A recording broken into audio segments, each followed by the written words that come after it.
A esta hora, Radio Ancoa presenta Efecto Constituyente, espacio de análisis para conocer y discutir las novedades del proceso constituyente y la estructura de borrador de la nueva Constitución. En el 95.7 comenzamos con Efecto Constituyente. Patricia tuvo unos problemas de conexión, pero la tenemos acá para poder conversar un poco sobre lo que es el proceso constituyente.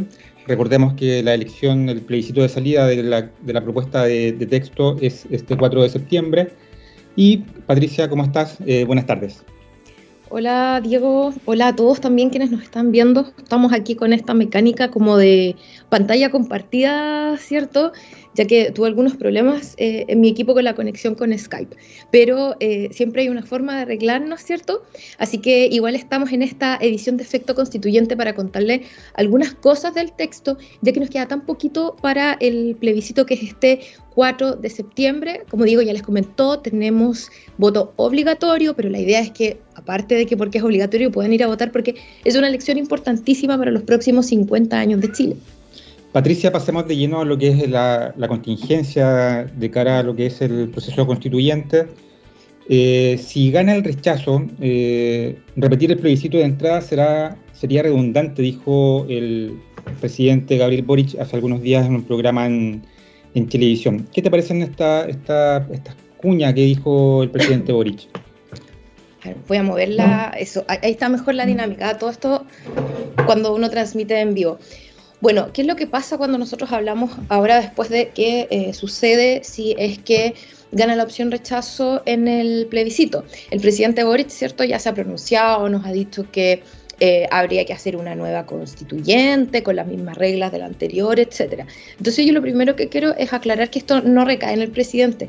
No es el presidente el que tiene la facultad de decidirlo, si se hace o no se hace plebiscito, si es que hay constituyente o no. Eso depende del Parlamento, porque el Parlamento tiene que tramitar una reforma constitucional. Ya, eso por una parte. Ahora, yo creo a título personal que lo más importante en este caso es que tengamos un proceso con participación ciudadana también. Entonces, lo que sea pertinente someter a plebiscito, como por ejemplo una eventual nueva forma de proceso constituyente, tal vez más breve, ¿cierto?, con participación de panel de expertos, entre otras cosas. Eso yo creo que hay que ponerse a trabajar de lleno después del 4 de septiembre, cuando ya sepamos cuál es la alternativa que ganó, pero adelantar algo ahora o que el presidente diga que se va a hacer tal o cual cosa no es facultad, en este caso, legal de él. Además, seguramente es súper importante conocer qué es lo que piensa la ciudadanía. Hace como hace un par de años ya en el plebiscito de entrada, casi el 80% de los chilenos se manifestaron a favor de levantar un proceso constituyente. Quizás hoy día las cifras son totalmente distintas. Sin duda.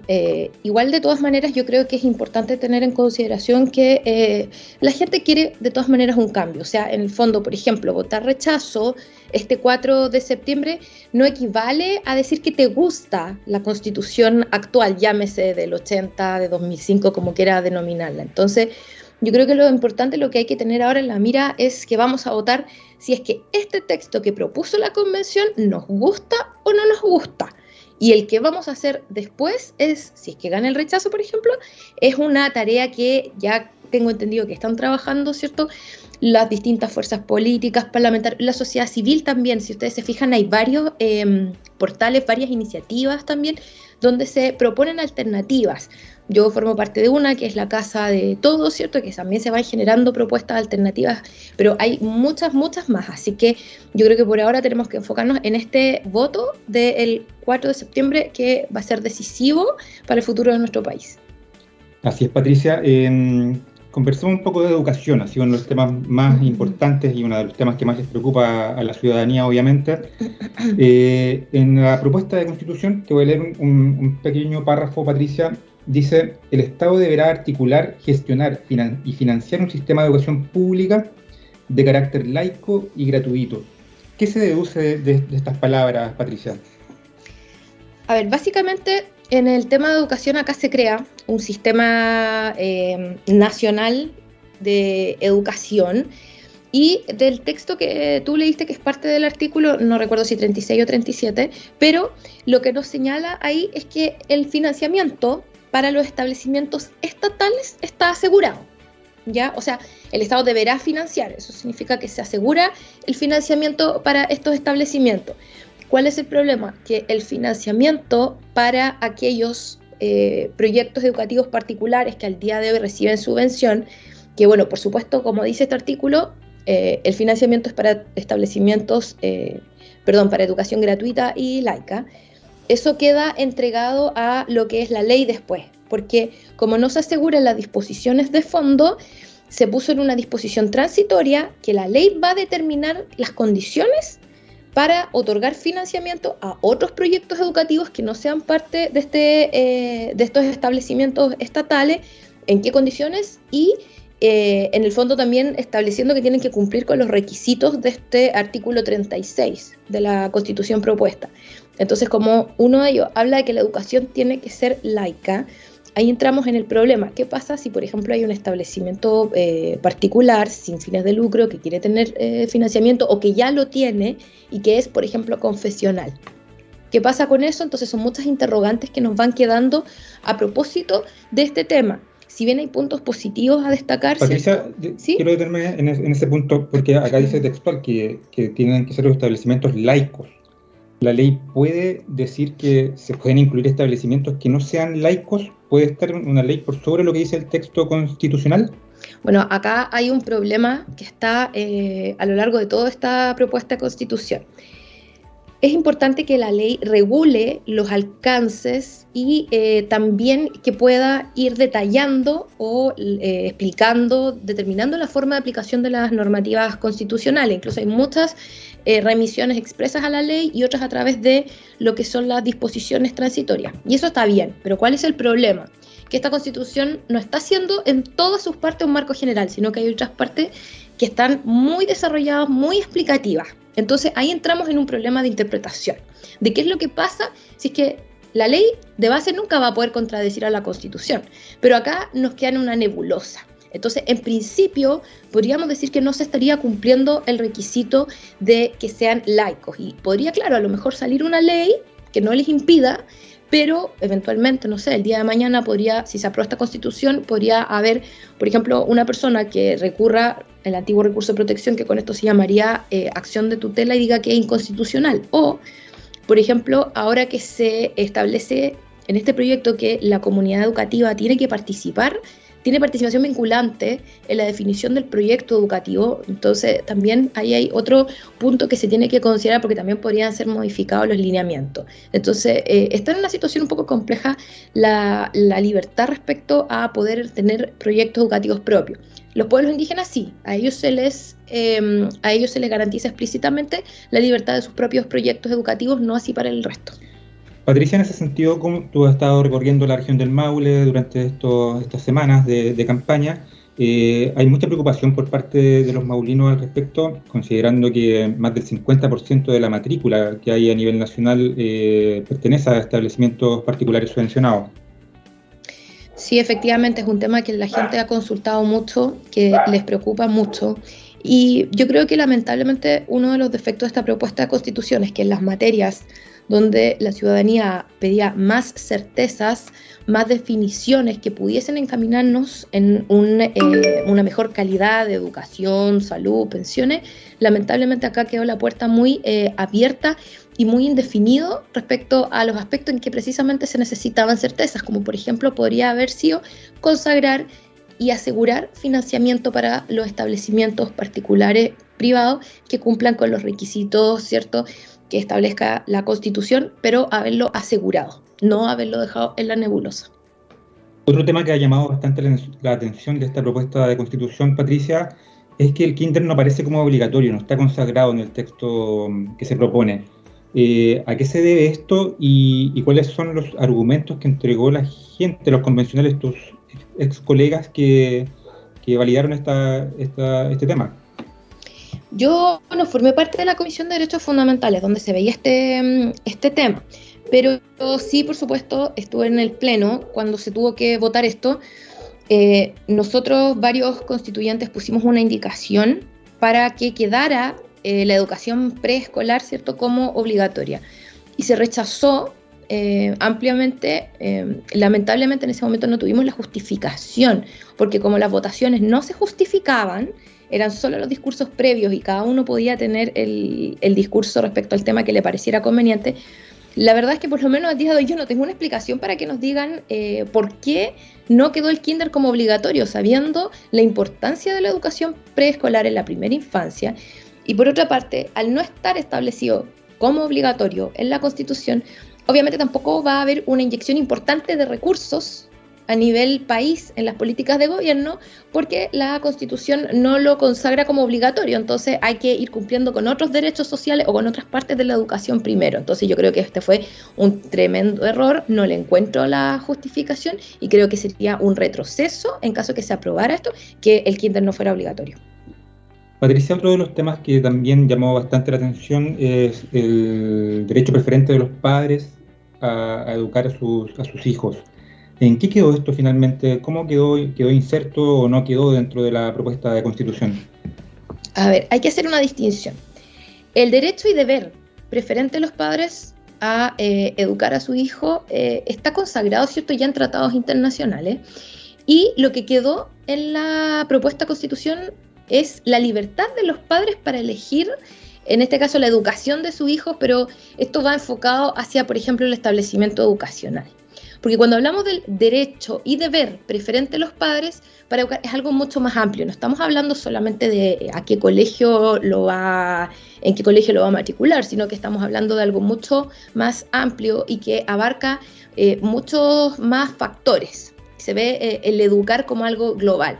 ¿Y esto con qué tenemos que relacionarlo? Con, por ejemplo, el tema de la educación sexual integral, que está consagrada acá a nivel constitucional con bastante detalle, que no creo que esté mal, pero no creo tampoco que haya tenido que consagrarse de esa manera tan detallada, porque aquí es lo que nos puede llevar a que tengamos una política de educación sexual única a nivel país, con una participación demasiado baja de los padres. Entonces, en general también, por lo que yo he visto en terreno, la gente me pregunta mucho y me dice, ¿pero por qué va a ser el Estado el que ponga las políticas de cómo tengo que educar a mis hijos? Por ahí va el tema. Entonces también es bastante lamentable que no se haya consagrado este derecho de ver preferente de los padres a educar a sus hijos.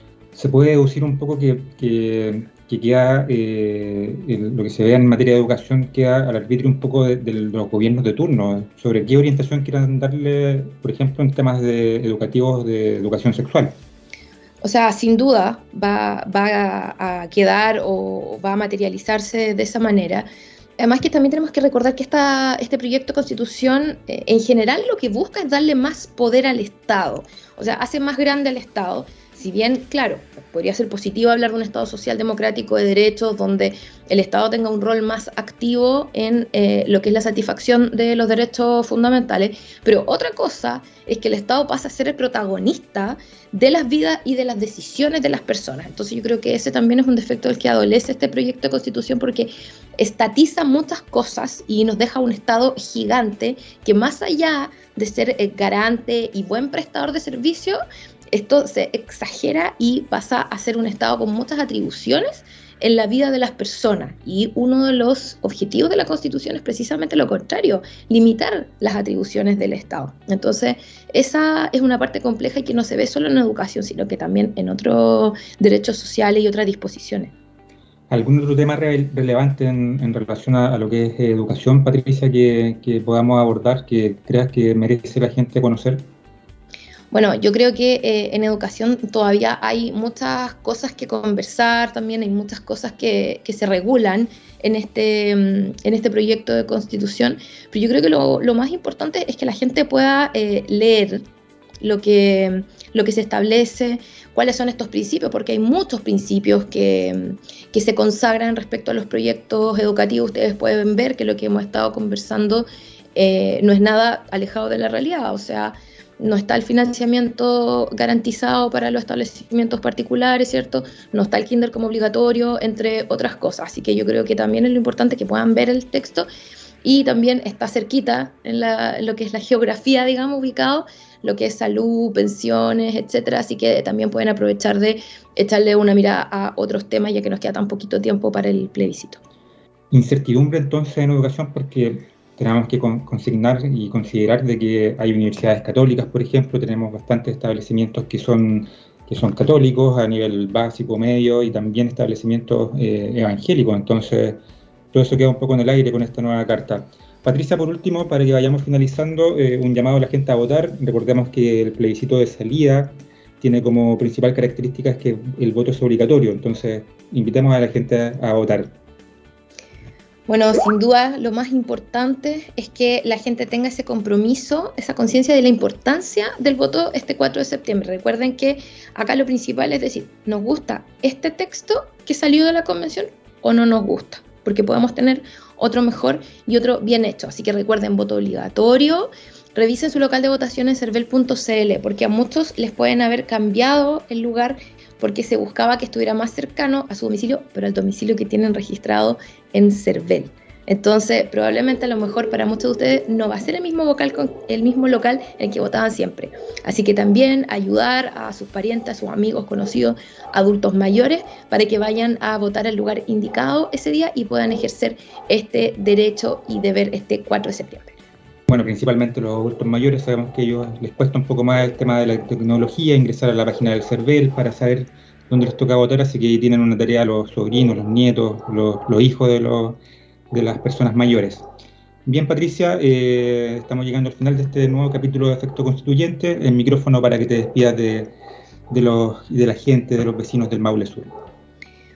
Bueno, como siempre, muchas gracias también a Radio Ancoa por este espacio. La idea acá es conversar un poquito, haber ido informando, ya que cada vez menos para el plebiscito. Y bueno, solamente decirles que se sigan informando, ya queda cada vez menos. Y también mandarle un saludo con mucho cariño a todos los auditores de la radio. Así es, Patricia, muchas gracias. Bueno, de esta forma estamos llegando al término de un nuevo capítulo de Efecto Constituyente a través de las señales de Radio Ancoa. Nos vemos la próxima semana ya con un nuevo capítulo, este miércoles, perdón, con un nuevo capítulo de Efecto Constituyente, este jueves, perdón, con un nuevo capítulo de Efecto Constituyente. Muchas gracias por todo, que estén todos muy bien.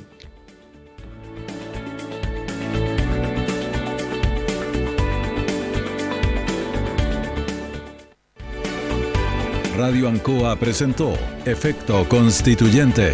Votar informado es la mejor opción. Atentos a los martes y jueves a las 15:30 horas. Los esperamos. Las opiniones vertidas en este programa son de exclusiva responsabilidad de quienes las emiten y no representan necesariamente el pensamiento de Radio Ancoa de Linares.